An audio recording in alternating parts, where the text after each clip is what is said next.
Hi guys, I'm Sasi. I am from India. I'm from South part, Andhra Pradesh. So I'm an upcoming graduate from GCM. So I really want to share my experience that I had from GCM.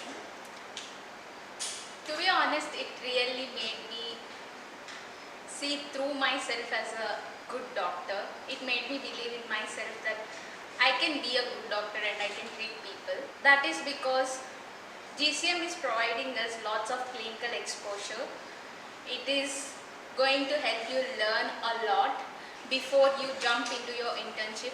You will be already familiarized with lots of different things that you're going to perform in your internship.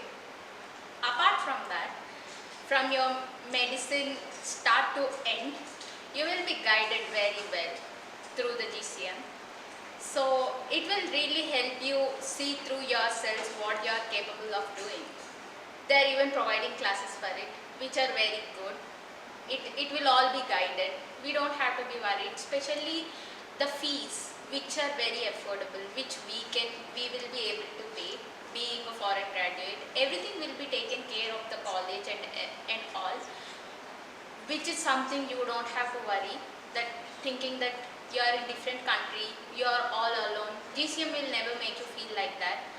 It will really guide you through the whole thing, which has happened to me personally. I'm proud to be GCM and I'm happy to be here.